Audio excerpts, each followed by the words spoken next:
ఈరోజు news papers గాని చూస్తే కొన్ని విషయాలు మనకి అర్థమవుతాయి. ఫైల్స్ దగ్ధం, Madanapalle files, CID files, tourism files, తాజాగా పోలవరం ప్రాజెక్టు ఫైల్స్, తరువాత తిరుపతి ఫైల్స్. ఈ విధంగా ఫైల్స్ దగ్ధమైపోతున్నాయి. ఆంధ్ర ఫైల్స్ సినిమా తీయచ్చేమో అని అభిప్రాయపడుతున్నారు ప్రజలు. కారణం ఏమిటంటే ప్రభుత్వం కఠిన చర్యలు తీసుకోవట్లేదు.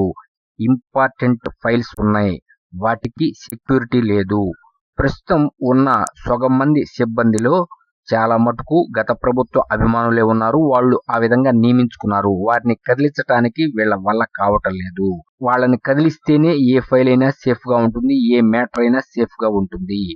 దానికి అనుగుణంగానే ప్రభుత్వం వారు ఆ అక్రమాలను వెలికి తీసి వారిపై చర్యలు తీసుకోవచ్చు. కాకపోతే ఇక్కడ ప్రభుత్వం ఏం చేస్తుంది ఎవరికి అర్థం కావట్లేదు. అసలు ప్రభుత్వం ఉందా, లేక వైసీపీ ప్రభుత్వం ఉందా, లేక వైసీపీ అధికారులే పాలన చేస్తున్నారా అని చాలా మంది సతమతమవుతున్నారు. కారణం ఏమిటంటే ఇప్పటికే కూటమి అభిమానులైన ఉద్యోగులపై వేధింపులు ఆరంభమైనాయి. కారణం ఏమిటి అంటే ఉన్నదెవరు, వైసీపీ అధికారులే. గత ప్రభుత్వం నియమించిన అధికారులే 90% ఉన్నారు.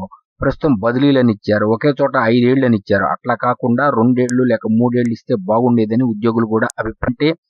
ఈ విషయాలన్నీ పరిశీలిస్తే న్యూస్ పేపర్ అంతా ఒక్కసారి పైకి కిందకి చదివితే ఫైల్స్ దగ్ధం అనేది సర్వసాధారణం అయిపోయింది. ఎవరు దగ్ధం చేస్తున్నారో తెలియదు, ఎందుకు చేస్తున్నారో తెలియదు. కాకపోతే దీన్ని బట్టి ఒక విషయం అర్థమవుతుంది. తప్పనిసరిగా ఇంతకు ముందు అక్రమాలు జరిగినాయి. ఆ అక్రమాలు బయట పడతాయేమో అని ఎవరో రహస్యంగా వీటిని మండిస్తున్నారు. కాబట్టి ఇప్పటికైనా సరే కూటమి ప్రభుత్వం కన్ను తెరిచి వారిపై కఠిన చర్యలు తీసుకుంటేనే ఇది ఆగుతుంది. లేదంటే ఇలాగే అన్ని ముఖ్యమైన ఫైల్స్ దగ్ధమైపోతాయి. అప్పుడు ఆంధ్ర ఫైల్స్ అనే సినిమా తీసుకోవచ్చని ప్రజలు అభిప్రాయపడుతున్నారు.